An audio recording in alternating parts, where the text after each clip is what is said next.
Monday morning breakfast அடை with தேங்காய் சட்னி தேங்காய் சட்னி தேங்காய் சட்னி. எங்கள் ஊரில் ஸ்னோ பெய்யுது, அப்படி பெய்யுது.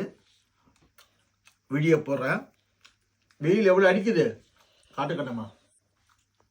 இன்னைக்கு -5 இப்போ. ஆனால் வெயில் இருக்கா மாதிரி இருக்கும். இதை யூடியூப்ல இந்த பசங்கள்லாம் போடுது, அதுக்கு 1.5 லட்சம் லைக் போடுறீங்க. ஊரோட நிலைமை அப்படிதான். நம்ம ஊர்ல வெயில் அடிக்குதுன்னு சொன்னா நீங்க என்ன காமெடி பண்ணுவீங்களே. பாத்தீங்களா 38 டிகிரி வெயில் அடிக்குதுன்னா நீங்க என்ன கிண்டல் பண்ணுவீங்க. அது மாதிரி தான் எங்களுக்கு கிண்டலா இருக்கும் இவங்கெல்லாம் பண்றதெல்லாம். இப்போதான் கிளினிக் போயிட்டு பிசியோ கிட்ட போயிட்டு டாக்டர் கிட்ட போயிட்டு வரேன். எக்ஸ்ரே எல்லாம் எடுத்துட்டு சூப்பராக டேஸ்ட்டு. அது ஊற ஊற இன்னும் டேஸ்ட் அதிகமாகும். நான் இன்னையோட முடிஞ்சதுல அழகாக புளிக்கும். எங்கள் ஊருக்கு பிடிக்காது, நல்லா தான் இருக்கும். எங்கள் ஊர் வெதருக்கு இப்போ இருக்கிற வெதருக்கு பிடிக்காது. ரொம்ப டேஸ்ட்டாக இருக்குது. இன்னைக்கு கிளினிக் போயிட்டு வந்தேன். இங்கே டாக்டர்ஸ் எப்படி ட்ரீட் பண்ணுறாங்க அவங்க பெர்மிஷனோட வீடியோ எடுத்தேன், உங்களுக்கு காட்டுறேன். ஸ்னோலாம் காட்டுறேன் உங்களுக்கு. ட்ரோன்லாம் கூட ரெடி பண்ணி வச்சிட்டேன். ட்ரோன் ஷாட் எடுத்து காட்டுறேன் உங்களுக்கு. உங்களுக்கு இதெல்லாம் தான் பார்க்கணும். ஸ்னோ இதெல்லாம் தானே, இதெல்லாம் தான் விரும்புகிறீங்க. இனி நான் உட்காந்து செய்கிறேன். என்ன பண்ணுறது, உங்களோட சந்தோஷம் தான் என்னோட சந்தோஷம். குழந்தைங்க பார்த்து என்ஜாய் பண்ணல.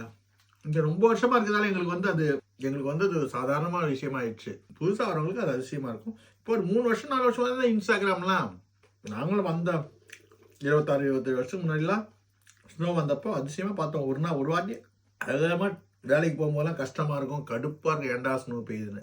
இன்னைக்கு ஸ்கூல் கூட லீவ் விட்டாங்க எங்கள் ஏரியாவில் ஸ்னோவால். இல்லை school leave first day snow, அதுவும் -7, -6 அப்படி இருக்குது. அதனால லீவ் விட்டாங்க எல்லா குழந்தைங்களுக்கும். பசங்களாம் ஒரே என்ஜாய் பண்ணி. டாக்டர் அதான் சொன்னார், என் பொண்ணு ஃபோன் அடித்து ஜாலியாக இருக்கேன் வீட்டில் அப்படின்னு சொல்கிறா. வெள்ளைக்காரங்க அது சொல்ல சிரிச்சுக்கிட்டே. அவளுக்கு அவ்வளோ சந்தோஷம். நம்மளும் அப்படி தானே இருந்தோம் அப்படின்னேன். ஆமாம் ஆமாம் அப்படின்னாரு. எவ்வளோ ஹம்பிளான பீப்புள் தெரியுங்களாங்க. ரொம்ப பிடிக்குதோ இல்லையோ நல்லா அன்பாக பேசுவாங்க. அந்த துவேஷம் அதெல்லாம் இருக்கவே இருக்காது அவங்கக்கிட்ட. காட்ட மாட்டாங்க வெளியில். இருக்கலாம் ஒரு வேளை, ஆனால் காட்ட மாட்டாங்க. நல்லா அன்பாக தான் பேசுவாங்க. அன்பாக கூட்டு போய் ஃபிசியோ கிட்ட கூட்டு போய் அங்கேருந்து எக்ஸ்ரே எடுக்க கூட்டு வரவெல்லாம் கொண்டு போய் விடுவாங்க. Thank you Kannamma for your beautiful breakfast. Thank you. God bless you everyone. God bless you.